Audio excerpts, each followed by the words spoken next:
What is up YouTube, Jamie the Kid 00 here, coming at you guys with a fun deck that I've been building on Dueler Network for a good little while, and the stuff has finally come through from the various internet stores that I purchased it from, and that deck is the Dark Magician deck. I've been testing this deck since Dragons of Legend came out, on and off. Some of you guys who've been following me on my Facebook page will have seen a couple of my exploits, and I figured it was about time to bring you guys the list.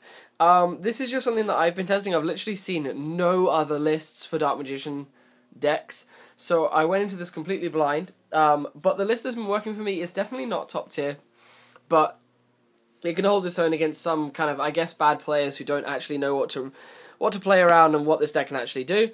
So I'm going to go through the profile of this and show you guys what I'm playing, and I'd like to actually see your feedback on it and find out how you guys are playing your various Dark Magician builds, if you are playing them, because I actually want to know other builds that I can test, because this is a lot of fun.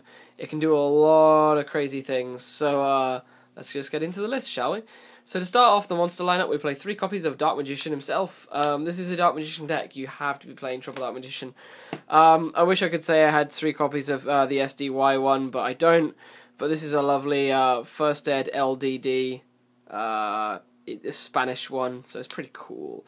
Dark Magician is almost exclusively in here for this guy, Elemental Hero Prisma, whom we play. I'm just going to put those up there. Whom we play 3 copies of. And he is basically our key focus of the deck. Prisma is basically our pseudo Dark Magician. Whenever we want to make our Dark Magician plays, our Prisma is going to come down and copy the name of a Dark Magician by revealing one of the fusions in our extra deck. So our Prisma is our guy who basically becomes our Dark Magician, but the deck is still oriented around these big guys. It's just getting them out is pretty damn difficult. In support of this lineup, we do play some other monsters. I play 2 copies of Photon Thrasher. Photon Thrasher is in here because of Daigusto Emerald. This deck can actually summon Dark Magician himself without using Amulet Dragon. This deck can summon Dark Magician by using a cool Xyz monster called Daigusto Emerald, who has the effect to special summon normal monsters from the graveyard, which some people actually don't understand. I've played against various people on Dueler Network, and I've gone Effective Emerald, Special Summon Dark Magician, and they've asked me how Dark Magician was special summoned, because they haven't read Emerald's other effect. So the 2 Thrasher are in here, because they're reinforcement of the Army targets, they're lights, so that you can Miracle Fusion for Shining, which is a really, really strong card. And they're also in here because they are easy special summons to accompany these guys. I have considered Kageto Kage, but I preferred the light, and I preferred the ability to search them off reinforcement in the army, which this deck does play. So that's the kind of main, I guess, unique-ish monsters. The only other monsters the list plays are 3 copies of Ice Hand and 3 copies of Fire Hand. The hands were chosen because they have good synergy, again, with the hero engine, because Miracle Fusion allows you to make cool things. They're all level 4s, so you can make your level 4 Xyzes, and they just give you good staying power and good removal power for the deck when you aren't able to actually get your plays off. And by virtue of their effect, they all deck thin when they get another hand out of the deck, so it makes it easier to get to some of your more important spells, because there are a lot of spells in this deck, and almost all of them are very, very important. So let's get on to the spell lineup, shall we? For the spells, we play 1 copy of Allure of Darkness. I couldn't find my Ultra. 1 Allure. This is good for getting our dead Dark Magicians out of hand, and it's also the main reason why I actually want to play Kageto Kages over Photon Thrashers, but that's the only synergy issue with this. Sometimes you don't draw the Dark Magicians, but when you do draw Dark Magician, it's horrible. So you want to get some pluses out of that. We then play 3 copies of Pot of Duality. This deck is similar to the Evil deck that I profiled last, in that if you're not going to go off, you're not going to be special summoning that turn, so you're going to need Pot of Duality to get towards your go-off plays. So you really, this isn't going to impede any of your progress. If you do have a go-off play, you can Eye of Timeaus into Dark Paladin, and then you can start discarding these as fodder for Dark Paladin's effect, so they're never that dead. I then play double Pot of Dichotomy. The types in this deck do vary quite a bit. It's a good strong bit of draw power, and when you run out of Dark Magicians in the main deck to use for your Prismas, things can get a bit dicey if you want to use your Prisma effect again and you've run out of the 3 Dark Magicians. So you can use Dichotomy to ensure that you're at least keeping 1 to 2 Dark Magicians remaining in the deck, and then 1 in the graveyard for Emerald plays. I then play double Soul Charge. The ability to Soul Charge back multiple copies of Dark Magician is incredible, so you got to play the double Soul Charge in my opinion. The one reinforcement of the army, you're playing a lot of warriors, all of which are very integral to your plays. So, Rota. I'm playing 3 E emergency call, but I'm proxying one with this hieratic seal. The triple E call is just to get us to our Prismas, because Prisma basically opens up almost every play you have to make. I'm not playing any MSTs or any back row protection, but I am playing 3 copies of Dark Magic Attack. Dark Magic Attack, in my opinion, is the MVP spell of this deck. It's definitely not the best or the deck's objective, but the amount of people who just let you go, summon Prisma, yeah, sure, activate effect, yeah, that's fine, and then you just Dark Magic Attack away the huge number of back row because no one's prepared for Storm now. This card just puts in so much work, and it's beautiful in Ancient Sanctuary Ultra. So it's so incredibly strong when a Prisma is able to copy this guy. You're able to put in an incredible amount of advantage gaining work. That's why, in my opinion, you don't need that much back row protection, because to make almost all of your plays, you're going to have to go through a Prisma and activate its effect to send a Dark Magician, so that Prisma is always going to be a Dark Magician at some point in your play, and therefore, if you have the Dark Magic Attack, in other situations, that one Dark Magic Attack would have been a Lance or a Wiretap. Instead of just protecting your one guy, you're able to remove all the back row threats all at once. I know that you can, your Prisma can lose to Bottomless and things like that, but the problem is this is a very unknown and uncommon deck, so your opponent isn't going to know what to play around. Your opponent isn't going to know that they have to Bottomless the Prisma the moment it comes out. They aren't going to know to Phoenix Chain the Prisma. They're going to wait to see what bigger monster you go for, see if they can make you cost more, see if they can cost you more resources, and that's when you can Dark Magic Attack. That's what I've been experiencing online. That's the logic I would apply to real life games, and it's worked out so far. Then otherwise for the spells, I'm playing 3 copies of Eye of Timeaus. Eye of Timeaus is pretty damn good.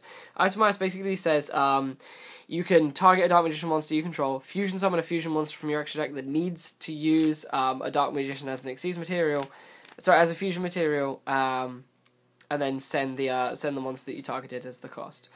So it's pretty damn good. You just go Prisma, ditch Dark Magician, activate Eye of Timeaus, so you have an instant Dark Paladin or Amulet Dragon. Then the only other 2 spells I play are 2 copies of Miracle Fusion. I was testing 3, but at the end of the day we're only playing 3 Prisma. I felt that the 3 and 3 was clogging a fair bit, so 2 Miracle Fusion is absolutely plenty. You can get into some really strong cards, as you often use this as a backup play, whereas Eye of Timeaus is your main play. But the E-Hero Fusions are definitely very strong contenders and put in an equally strong amount of work. Then the only other cards I play are 6 traps. I'm playing Triple Phoenix Chain. These could probably be swapped out for Battle Traps, because sometimes you need Battle Traps. But Phoenix Chain has been strong enough. And then play the 1 Bottomless, the 1 Torrential, and the 1 Warning. Just the strong traps. The strong traps. Now for the extra deck. This extra deck is so much fun. You make so many cool things. You get to have... The one thing I built this deck for was fun. Making fun plays, and I absolutely love the way it plays. So you're going to see that in the extra deck. For the extra deck, we play double Dark Paladin. Dark Paladin is I guess our win condition, our main objective.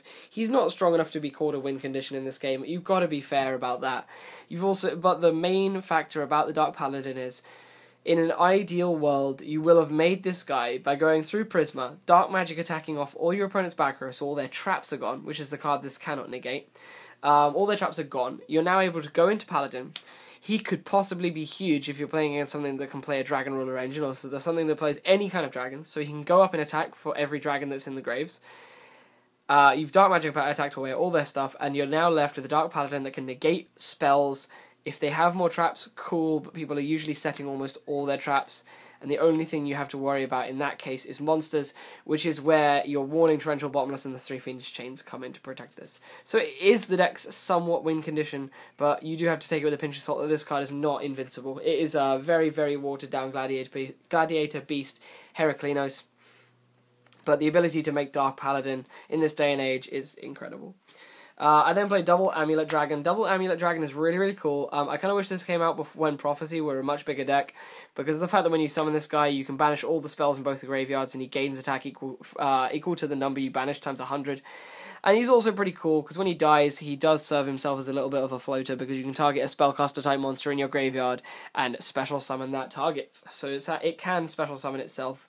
It can special summon Dark Magician straight back out of there.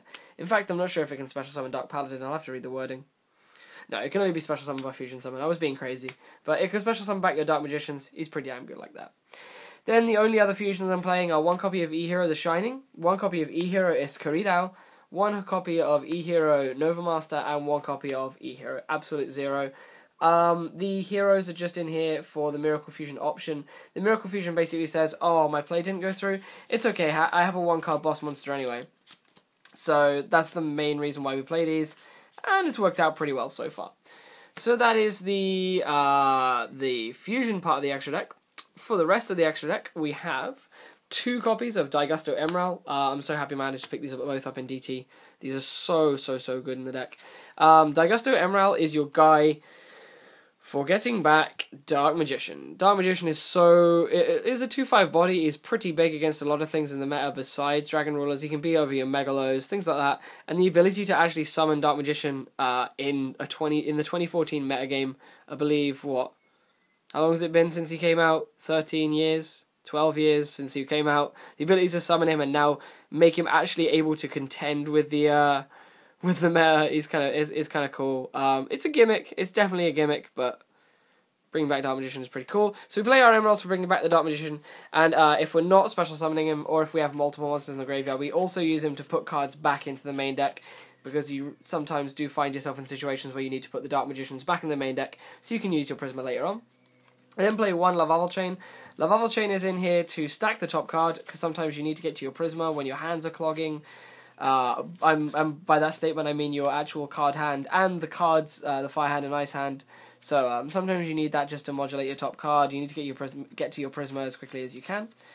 And then also you can use them to Foolish Burial various targets for your Prisma plays, or Foolish Burial your Dark Magician if you've got cool Soul Charge plays. Lavavel Chain's pretty good like that. And then finally we just play some good generic rank 4s like Exciton Knight, 101, Abyss Dweller, and then finally I'm playing 1 Mecha Phantom Beast Dracosack. Dracosack is the coolest thing in this deck, and I'll show you why. Simply because when you're able to stare down a Dracosack with materials that look like this, it's pretty damn cool. You're able to Soul Charge for 2 Dark Magicians back, and you're able to Xyz them both into Mecha Phantom Beast Dracosack.